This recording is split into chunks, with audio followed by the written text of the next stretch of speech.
Assalamualaikum warahmatullahi wabarakatuh. Waalaikumsalam. Terima kasih kesempatan yang diberikan. Yang terhormat Buya Yahya, mudah-mudahan Allah Subhanahu wa taala selalu memberikan kesehatan dan umur panjang. Amin ya Allah ya rabbal alamin. Kaitannya dengan tadi dibahas tentang kegiatan kita untuk tidak lemah dalam tanda kutip mengejar musuh-musuh kita. Nah ini ada fenomena Buya,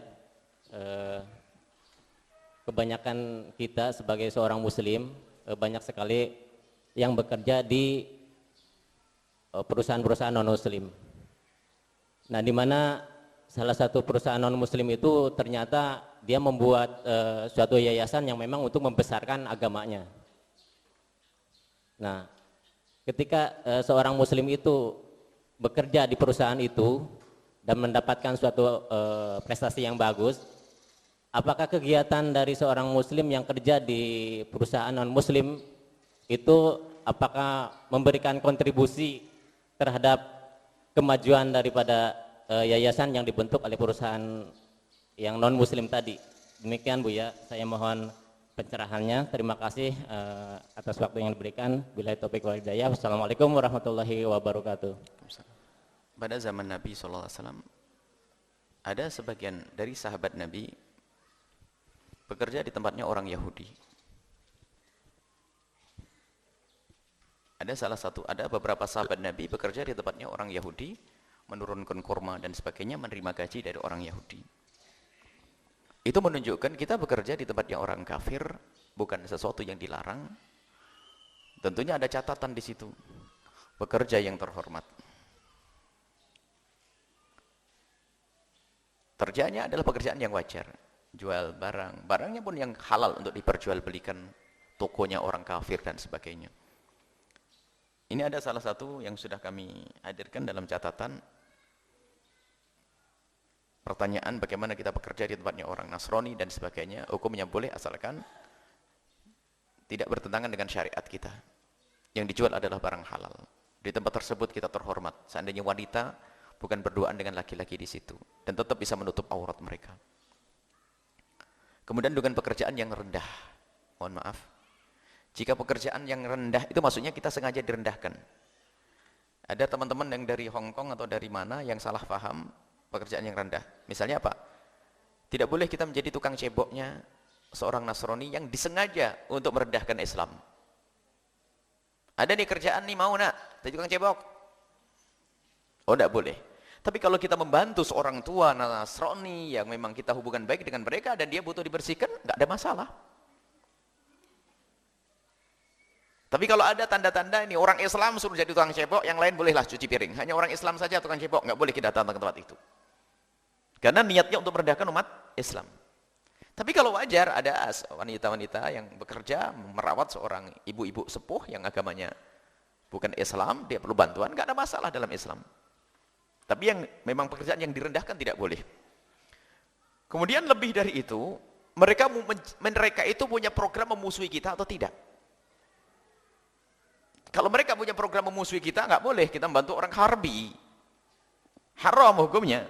Kalau kita memang mengerti mereka punya program untuk memusuhi kita. Dan jelas itu. Kalau kita bekerja di tetangga kita yang Nasrani, misalnya dia punya sawah yang harus kita bajak sawahnya, ya saya akan kerja, ada apa-apa, wajar dia tetangga, wajar, toko. Tapi kalau sudah ada program, sebuah usaha yang memang disisihkan dari hartanya itu adalah untuk merusak Islam, haram kita bekerja di tempat tersebut.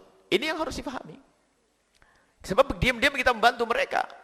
Dan jangan merasa sempit wala tahinu. Jangan merasa kamu lemah. Bumi Allah itu luas. Rizki bisa diberikan Allah melalui jalan yang lain. Jadi kita menjadi masalah itu lemah. Tuhan kita adalah manusia sudah. Jadi rizki kita dari tangannya manusia, bukan dari Allah lagi. Alangkah banyaknya hamba-hamba yang lemah semacam itu. Sehingga dia rela agamanya hilang, bukan kehormatannya bahang. Melakukan yang haram. Sudah begitu tempat tersebut di tempat yang sudah untuk musuhi umat Nabi Muhammad SAW. Sebisa mungkin kita menghindar. Bahkan urusan belanja pun kita harus sudah mengarah kepada yang demikian. Jika ada informasi beberapa produk-produk yang dihadirkan oleh orang-orang, jangan merasa lemah. Mohon maaf, ada sebagian mengatakan ya, Balik saja kamu naik dokar sana dan udah begitu lain, jangan ngomong begitu. Semua kan produk mobil kan banyak orang ini dan sebagainya. Baik, mungkin urusan mobil juga untuk kita bersaing di dalam kita berjuang. Misalnya alat-alat pertelevisian dan sebagainya. Lah kok produk ini yang membuat adalah orang kafir? Misalnya adalah produk dunia media sosial, internet, Yahoo, atau Google dan sebagainya. Kita masih pakai. Kenapa pakai? Karena apa? Mereka bisa menggunakan itu menghancurkan. Selagi senjatanya mereka bisa kita gunakan juga tidak apa-apa. Tapi yang kita masih bisa pilih hanya contohnya kemasan air minum. Kan ada air minumnya tetangga kita yang muslim masih banyak. Yang masih bisa kita hindari. Selagi tidak bisa lain itu. Bahkan kita gunakan untuk memerangi mereka. Dan boleh kita sebagai orang muslim, kita menggunakan senjata orang kafir untuk memerangi mereka. Seperti mereka itu ternyata memerangi kita juga kadang dengan senjata kita. Dan kita tuh lemah, aneh. Kita itu memang kurang berpikir tentang kemajuan. Misalnya bagaimana mereka menjual senjata kepada kita. Senjata. Untuk berperang dengan mereka. Ya kita bikin mainan. Sebenarnya apa? Senjatamu itu kalau misalnya untuk nembak, kalau jarak aku dengan dirimu, misalnya kita orang muslim, mereka orang kafir. Jaraknya 10 kilo. Mereka mengirimkan senjata kepada kita yang tembakannya hanya 9 kilo, nggak akan nyampe. Mereka punya senjata lebih hebat lagi. Dan kita dibodoh-bodohi terus. Nggak akan mereka memberikan kepada kita sesuatu yang bakal menghancurkan mereka. Nggak, sudah dihitung. Ini bom ini rudal yang ini, kita beri rudal yang tidak nyampe. Mereka dahsyat. Kita perlu juga teknologi pakar-pakar atom yang bisa berpikir tentang kemajuan Islam, perlu. Dalam keadaan tertentu kita bisa mengambil senjata mereka untuk berperang, memerangi mereka. Tapi pokoknya jangan sampai kita itu misalnya menyerah. Ya, nanti naik dokar lagi sana. Kalau mau pakai mobil, enggak. Kita harus menyerah. Bahasanya, saya beli mobil ini ternyata mobil produk Yahudi. Saya harus beli, kenapa? Ini adalah untuk misi dakwah saya untuk memerangi. Tapi urusan-urusan sepele, urusan kue, belilah kuenya orang peleret biar senang mereka Pak Haji yang baik. Daripada beli kuenya orang yang nggak sujud. Nah ini kan, atau beli singkongnya tetangga kita dan sebagainya. Ini sudah kita itu sudah punya pemikiran ini kalau bukan miliknya orang kafir itu orang Yahudi saya nggak enak makannya. Ini sudah lidah Yahudi jadinya. Lidahnya nggak mau. Menang anak-anak kita sudah mulai terdidik seperti itu. Kalau sudah susunya susu lokal, susu yang murni tidak ada kimianya itu katanya anak kita nggak suka. Harus susunya orang yang stempel Yahudi, kan musibah. Kita latih anak kita. Sebetulnya ya kalau kita latih bisa. Khususnya yang di kiri kanannya adalah punya pemerahan susu, itu lebih murni, alami. Kalau sudah dikeringkan kemudian dijadikan susu-susu itu sudah kurang gizinya. Bahkan di antara mereka ada yang meninggalkan susu ibunya gara-gara menjaga kecantikannya. Enggak, kalau tua tetap tua, kau tidak usah pusing. Ini anaknya tidak disusui hanya karena mengikuti gaya hidupnya orang-orang yang tidak pernah sujud. Nah ini, baik kita termasuk produk pun harus kita perhatikan, apalagi bekerja. Anda wahai ahli iman, berpikirlah. Jika Anda bekerja di tempatnya orang yang ahli sujud, maka Anda pun membantu kemuliaan mereka. Ini sebuah kisah kenyataan. Ada satu kisah, di negeri Islam ada kelompok non-muslim. Di negeri Islam kelompok non-muslim, kebetulan waktu itu adalah orang Yahudi. Punya pegawai orang Indonesia. Punya pegawai orang Indonesia, oleh bosnya ini diperintahkan untuk belanja. Belanja sesuatu produk. Disuruh belanja di toko yang ditentukan, toko A. Belilah kau di toko A. Rupanya orang negeri kita ini, orang Indonesia itu punya kenalan di toko B. Dan barangnya lebih bagus dan lebih murah. Pergi ke tempat B yang lebih murah tadi. Dengan harapan bosnya lebih senang kan?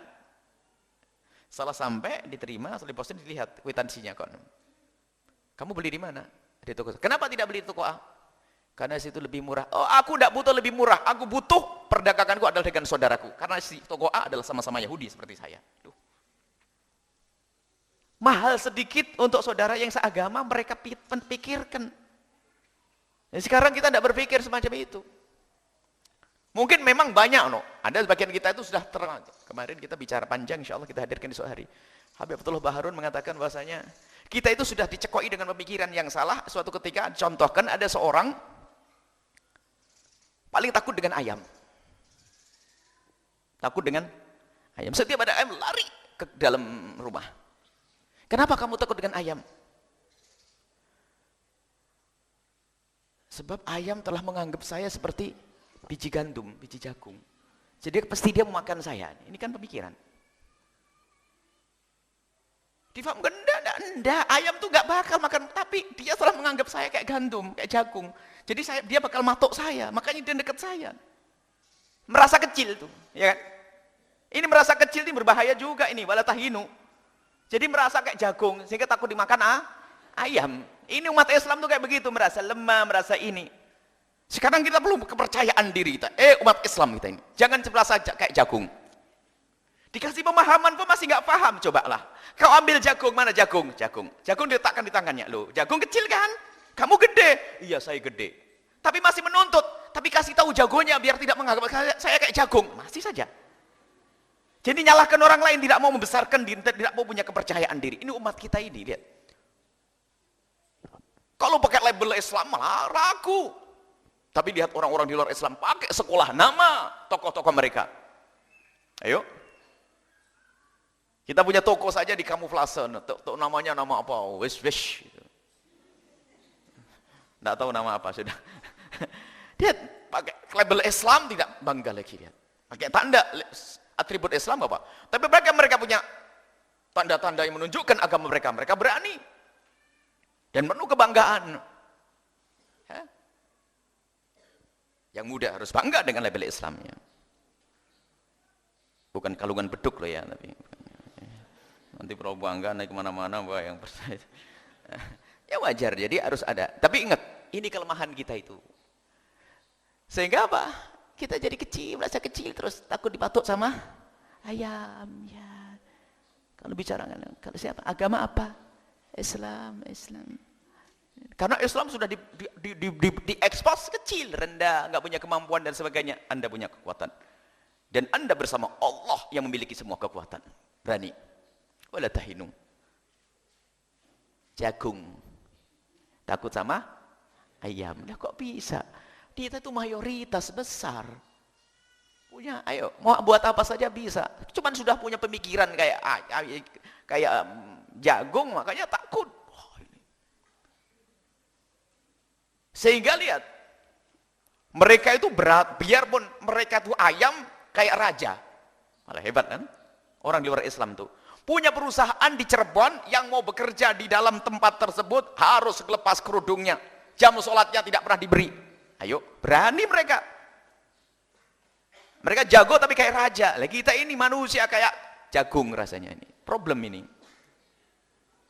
Ini peringatan besar dari beliau waktu nginget kemarin kami duduk nih. Indah sekali. Nah, kita merasa kecil. Lah, kita kuat. Islam adalah surga. Islam. Sehingga urusan makan, minum dan sebagainya, harus yakin saya lebih senang beli tempat saudaraku yang sama-sama agamanya denganku. Apakah setelah itu kita dilarang berbelanja dengan tetangga kita yang Nasrani? Oh enggak, tetap tetangga kita yang, maksudnya urusan di saat harus ada pilihan, ini ada produk kafir, kita tidak boleh memusuhi tetangga kita yang Nasrani, ingat. Kita hanya dalam rangka saat ini mengukuhkan, meyakinkan, kalau ayam jago tidak bakal matuk Anda, selesai. Anda itu orang Islam, kuat, besar, mereka takut. Dan musuh-musuh Islam itu memerangi Islam dengan fisik nggak bisa, maka pemikiran itu. Dari masa ke masa lihat peperangan antara kaum muslimin dengan mereka, jika itu perang fisik dan senjata, terbukti mereka mundur. Coba mana dalam sejarah? Indonesia sudah dikuasai oleh musuh-musuh Allah yang tidak pernah sujud selama 350 tahun dan mereka sudah membangun tempat-tempat besar untuk mengukuhkan kekuatan mereka. Mereka harus hengkang dengan bambu runcing dan semangat Allahu Akbarnya, la ilaha illallah. Kalau secara akal nggak bisa kalah mereka, nggak akan mundur mereka. Coba di mana? Di negeri-negeri yang lain pun demikian. Kalau perang fisik mereka mundur, maka mereka berpikir kalau dengan fisik kita akan kalah. Padahal senjata mereka lebih hebat. Tapi akan aku rusak pemikiran mereka, biar mereka merasa mereka seperti gandum tadi loh. Jadi kecil semua di media, Islam begini, Islam ini. Sehingga kita ngaku Islam pun takut. Ngaku Islam merasa ragu. Kenapa? Yaitu yang diinginkan merasa pemikiran. Wala tahinu. Jangan kau merasa lemah, engkau kuat, engkau mampu, engkau harus berani. engkau harus bersemangat. Jadi seperti itu. Urusan belanja pun harus ada mikir. Selagi Anda mendapatkan informasi ini produk Yahudi, nah, enggak. Selagi masih ada penggantinya. Kalau urusan air, saya lebih baik air tetangga saya. Urusan roti tetangga saya. Urusan susu tetangga saya. Ini perlu keimanan. Dan awas, jangan ngomong, repot bener. Ini tanda ada kemunafikan di dalam hatinya. Ini iman. Urusannya dengan keimanan. Jadi yang masih bekerja di tempat yang kafir bukan dilarang. Jika memang Anda bisa mencermati tujuannya benar. Bahkan ada beberapa saudara kita bekerja di tempatnya orang kafir masih bisa menjalankan syariat dengan bebasnya. Menjalankan syariat dengan bebas. Bahkan banyak di antara mereka yang menjadikan tuannya masuk Islam. Ada. Karena mereka tidak ada misi. Mereka seorang yang bukan beragama Islam, hidupnya hanya ya sekedar menjalani hidup untuk cari dunia. Bukan karena misi agama. Tapi kalau sudah ada misi agama, haram kita bekerja di tempat tersebut. Untuk menyebarkan akidah mereka haram. Itu kaidahnya secara umum dan semuanya dilacak. Masing-masing yang bekerja dimanapun, tidak kita beri contoh satu persatu. Tapi hendaknya semua menggunakan pikirannya untuk merenung. Supaya kita tidak salah. Jangan membesarkan musuh kita sendiri. Na'udzubillah. Wallahu a'lam bishawab.